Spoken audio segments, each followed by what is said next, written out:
C'est sûrement une des machines les plus recommandées dans la catégorie milieu de gamme des broyeurs expresso, j'ai nommé la DeLonghi Dynamica.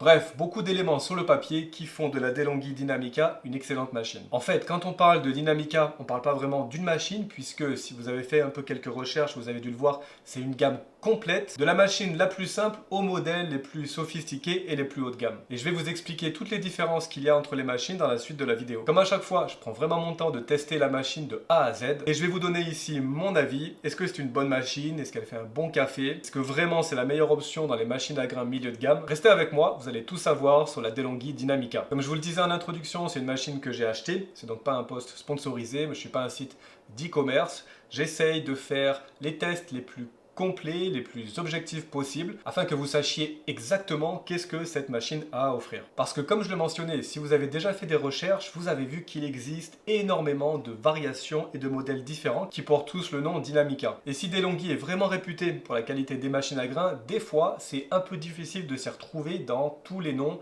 et tous les modèles. Mais vous allez voir, c'est pas si difficile, je vais vous expliquer les quelques grandes différences à connaître pour pouvoir trouver la bonne machine. Une des choses qui est importante à regarder, ça va être la buse vapeur. On a pour commencer ce que DeLonghi appelle les modèles ECAM 350-15 et 350-35. Petite parenthèse, il existe énormément de variations selon les couleurs. Ce que je vais vous expliquer ici, c'est les grandes gammes de machines pour que vous puissiez vous y retrouver. Donc dans ces deux modèles, 350-15 et 35, c'est des machines qui ont ici soit une buse vapeur simple pour celle-là, ou une buse vapeur améliorée pour le modèle au-dessus, la 35, mais qui reste une buse vapeur externe comme celle-ci. Ce modèle-là vient avec des boutons tactiles et le modèle au-dessus, le 35, vient avec un petit écran LCD. Une autre différence qu'on va retrouver aussi, c'est la possibilité de faire un peu plus de boissons, notamment le Doppio, sur le modèle 35. Pour résumer, dans l'entrée de gamme des Dynamica, on a celle-ci et la 35, des machines avec buse vapeur simple ou améliorée, soit bouton tactile ou alors petit écran LCD. Ensuite, on passe dans une autre catégorie, on va dire milieu de gamme, c'est les 350-50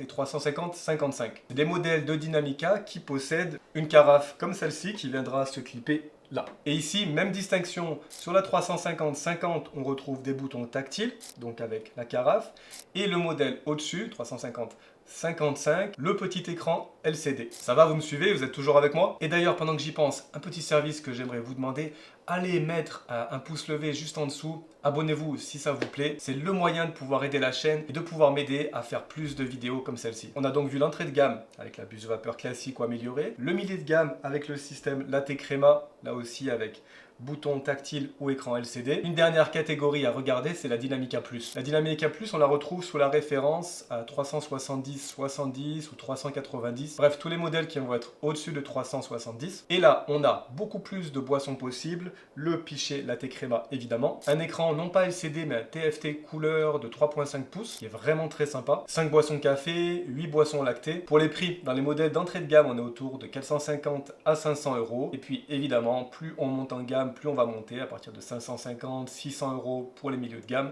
et plus de 800 voire 1000 euros pour la Dynamica Plus. J'espère que ça vous donne une idée de toutes les machines possibles à l'intérieur de la gamme Dynamica et vous pouvez peut-être maintenant commencer à voir selon votre budget et selon ce que vous voulez choisir sur quel modèle vous orienter. Aujourd'hui on va tester ce modèle-ci mais il y a beaucoup de choses qu'on va faire qui s'appliquent à tous les autres modèles. La qualité du café est la même puisque le groupe d'extraction est identique. On va donc avoir après beaucoup de différences dans les personnalisations, dans le nombre de boissons possibles qu'on peut faire de manière automatique. Un petit mot qu'on peut dire au niveau du design, qui lui par contre reste le même sur l'ensemble de la gamme Dynamica, à savoir donc comme je l'ai mentionné qu'on va retrouver soit des boutons tactiles, soit un petit écran LCD qui est pratique pour faire son choix, ou alors un écran couleur de 3 pouces 5. J'aime bien la Dynamica, il y a vraiment un parti pris chez DeLonghi. La plupart des autres machines, que ce soit la Magnifica Start, Evo, l'Eletta Explore par exemple, on retrouve un design qui est assez similaire, alors qu'avec la Dynamica, on a ici le panneau de contrôle qui ressort sérieusement et qui offre un effet assez étonnant, moi j'aime beaucoup. Le petit bémol que j'aurai avec ce modèle-ci, c'est l'utilisation d'un plastique noir brillant. Quand il est nettoyé, c'est vraiment très joli.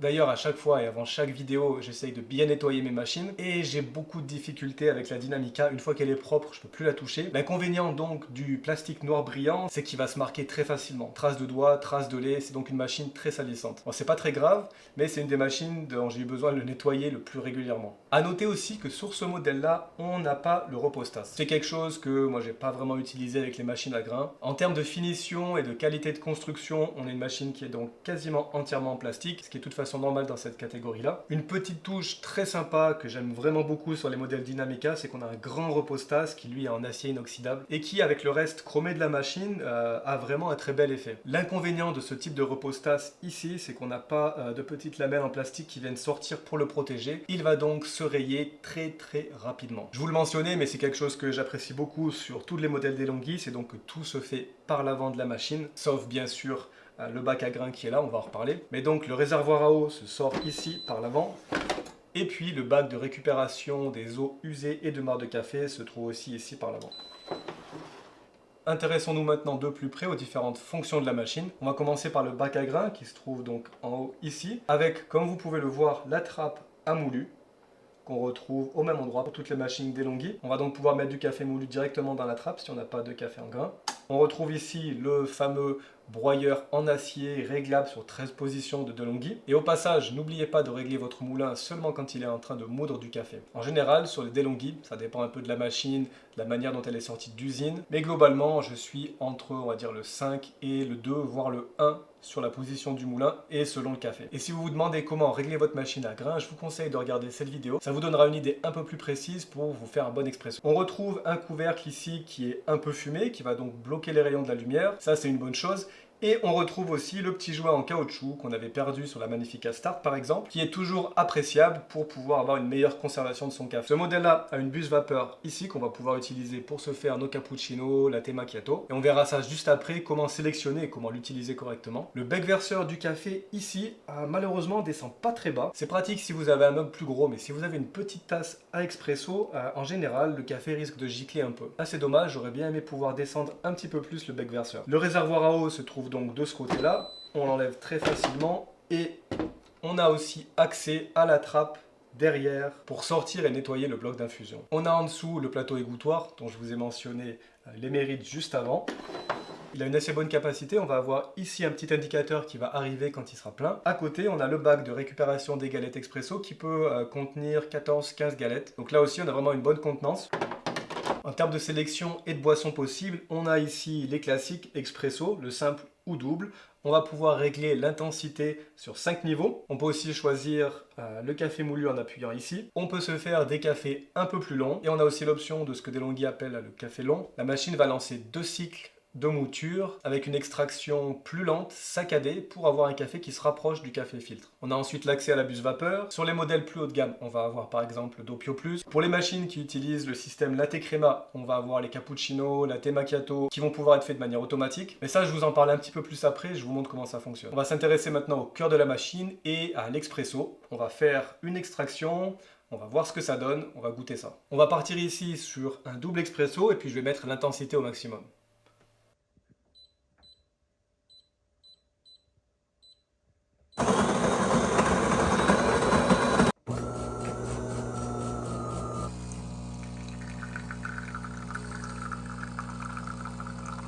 On a notre expresso. Les réglages standards de la machine auront tendance, à mon goût, des fois à mettre un petit peu trop d'eau. Vous pouvez bien sûr après régler le volume en tasse que vous voulez en sélectionnant et en enregistrant la taille voulue. Et je retrouve ici ce qui fait quand même la qualité des machines DeLonghi, c'est vraiment l'extraction, la bonne extraction au niveau de l'expresso. On retrouve exactement ce que je recherche dans ce type de café là. On a fait un expresso, maintenant on va faire le café long, celui dont je vous parlais juste un petit peu avant, qui lance 2 cycles de mouture. Cette machine, elle n'a pas l'option Americano, mais de toute façon ce que je vous recommande la plupart du temps avec les machines à grains, c'est de régler correctement votre machine pour avoir un bon expresso. Et si vous voulez un café plus long le matin, vous pouvez donc vous faire couler un expresso et puis vous rajouter de l'eau simplement avec la buse vapeur. Autre option, et qui est intéressante avec cette machine, en général c'est pas vraiment mon truc, c'est donc le café long. On va choisir l'intensité et on va appuyer ensuite ici sur le mug.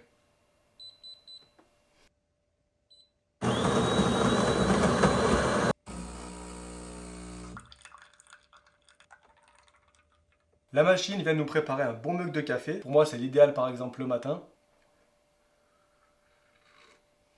Et ça nous donne un résultat intéressant. Le risque souvent avec les machines qui proposent ce type de café long, c'est qu'on a une seule extraction et ensuite l'eau va continuer de couler pendant trop longtemps à travers la galette. Ici, avec ce système, DeLonghi a trouvé une parade et ça nous fait un café qui est plus proche du filtre, qui est donc un peu plus léger, très sympa. On va s'intéresser maintenant à la buse vapeur, aux boissons qu'elle peut nous proposer, aux avantages et aux inconvénients d'une buse vapeur classique. Sur les modèles entrée de gamme de la Dynamica, on a donc une buse vapeur simple ou sur le modèle un petit peu au-dessus, le modèle 35, on a une buse vapeur améliorée qui va nous permettre de faire de la mousse à cappuccino automatiquement. L'avantage d'une buse vapeur simple comme celle-ci, c'est que vous allez pouvoir faire toutes vos boissons. Cappuccino, latte, flight white, cortado, bref, tout est possible, à condition de connaître les différences de chaque boisson, le niveau de mousse, et puis de prendre un petit peu en main cette buse vapeur, qui, rappelons-le, n'a pas la capacité, la puissance, ni la finesse non plus d'une buse vapeur classique, d'une machine expresso, mais qui va nous permettre quand même de faire un tas de boissons. A l'inverse, les systèmes avec carafe et avec le latte crema ont le gros avantage de pouvoir préparer toutes les boissons que j'ai mentionnées juste avant de manière automatique. Autre petit avantage du latte crema, c'est qu'il a un système d'auto-nettoyage qui va être lancé à chaque fois. Vous vous en doutez, l'inconvénient, s'il y en a un,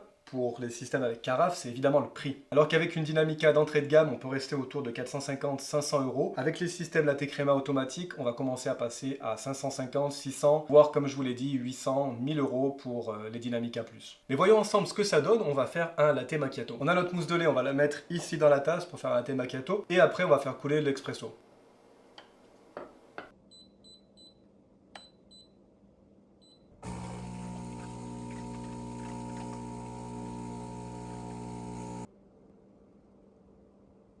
On a notre latte macchiato, on a vraiment des très jolies strates. J'aurais pu faire mousser le lait un petit peu plus. Il n'en reste pas moins que ça nous fait une très bonne boisson. Un autre avantage dont je vous ai pas parlé des buses vapeur simples, pour moi c'est la facilité d'entretien. Alors c'est vrai que les latte crema sont équipés d'un système de rinçage automatique, mais il y a quand même un petit peu plus d'entretien et de nettoyage à faire. Avec une buse vapeur à un coup de chiffon, elle se démonte en un clic, et donc on a vraiment un entretien qui est très rapide. La Dynamica est une machine qui nous fait d'excellentes boissons. Plus on monte dans les gammes, plus on aura de boissons possibles préenregistré, de quoi satisfaire en général toute la famille. Parlons maintenant interface utilisateur, on va s'intéresser à cette machine et puis on verra un petit peu ce que nous propose l'écran LCD ou alors après l'écran couleur tactile de la Dynamica Plus. On a donc ici un choix qui se fait par bouton tactile, très pratique pour choisir les boissons. C'est un peu plus contraignant quand on va vouloir aller dans le menu, que ce soit pour régler la température de l'eau, la dureté, lancer un détartrage, il va falloir le mode d'emploi pas loin, parce qu'en général on peut oublier les combinaisons de touches à faire. Donc je dirais en termes d'ergonomie, c'est pas le plus évident. En même temps, on n'a pas besoin d'accéder forcément au menu de réglage tous les jours, ça se fait de temps en temps, mais c'est pas souvent. Si ça vous embête et que vous avez un budget un petit peu plus élevé, alors ça pourrait être intéressant de regarder sur les modèles un peu au-dessus, comme je vous le disais au début, les machines qui ont un petit écran LCD. Alors ça reste un petit écran tout simple, on n'est pas sur quelque chose de tactile ni couleur, mais ça a l'avantage de pouvoir nous permettre de naviguer plus facilement dans les différentes options de la machine, que ce soit l'enregistrement de profils personnalisés, le choix des boissons ou le menu d'entretien de la Dynamica. Et pour finir, on a pour les modèles de Dynamica Plus un écran qui fait 3,5 pouces, tactile en couleur, qui a beaucoup de répondants et qui là va nous permettre évidemment de choisir toutes ces boissons. Parlons un petit peu entretien, puisque là ça va être la même chose pour toutes les machines. Alors c'est moins sympa à faire que goûter l'expresso, mais c'est très important de suivre à la lettre ce que recommande DeLonghi pour que votre machine puisse vraiment vous durer le plus longtemps possible. En termes d'entretien, chez DeLonghi, c'est assez simple. On va donc avoir à nettoyer la machine régulièrement, le marc de café, sortir le bloc d'infusion qui se trouve derrière le réservoir à eau. On va vouloir le passer sous l'eau une fois par semaine pour nettoyer, enlever tous les résidus d'huile, de café. Nettoyer aussi l'intérieur de votre machine. À l'achat de votre machine, vous allez pouvoir tester votre eau avec une petite bandelette et ensuite rentrer ici le niveau de dureté. Avec ça, la machine va vous dire tous les 2, 3, 4 mois quand est-ce qu'il sera nécessaire de lancer un cycle de détartrage. Comptez entre 40 à 50 minutes pour détartrer votre machine. Deux petits conseils au passage, n'utilisez pas de vinaigre blanc et utilisez toujours une eau filtrée, que ce soit avec une carafe, que ce soit avec un système de filtration chez vous ou alors avec les cartouches DeLonghi directement à l'intérieur du réservoir. Et voilà, c'est tout ce que recommande DeLonghi pour entretenir sa machine. On pourra après utiliser une pastille de dégraissage. Quoi penser de la Dynamica ? À qui s'adresse cette machine? Bon, c'est sûr que là je vais parler globalement, plus de la gamme Dynamica entre celle-ci que j'ai testée et d'autres que j'ai pu aussi essayer. On est sur une machine qui est vraiment très complète, qui est idéale pour toute la famille. On retrouve ici tout ce qui fait la force des machines à grains DeLonghi, la qualité du moulin, de l'extraction, la qualité des boissons évidemment. Donc au final, pour moi, la Dynamica, elle n'a pas du tout volé sa place de machine la plus recommandée dans les milieux de gamme des broyeurs expresso. C'est par contre pas forcément les machines les moins chères. Donc si vous avez un budget plus restreint mais que vous cherchez quand même un système one touch, un système automatique, il peut y avoir d'autres options qui peuvent être intéressantes. D'ailleurs pour ça, n'hésitez pas à aller voir mes autres vidéos. J'ai testé des tas de machines pour à peu près tous les budgets et toutes les options différentes. Et si vous étiez parti pour choisir une Dynamica, très honnêtement, je pense pas que vous allez être déçu. C'est une machine qui est vraiment complète et solide. Si vous avez un budget un peu plus restreint, j'ai testé les meilleures machines d'entrée de gamme du marché. Je vous mets le lien ici, vous pouvez aller voir. Et puis si vous recherchez une machine qui soit vraiment orientée cappuccino, boisson lactée, système de lait automatique, j'ai aussi testé les meilleures machines à cappuccino. Et je vous mets le lien ici. Je vous souhaite une bonne journée, une bonne semaine. Je vous dis à très bientôt. Ciao.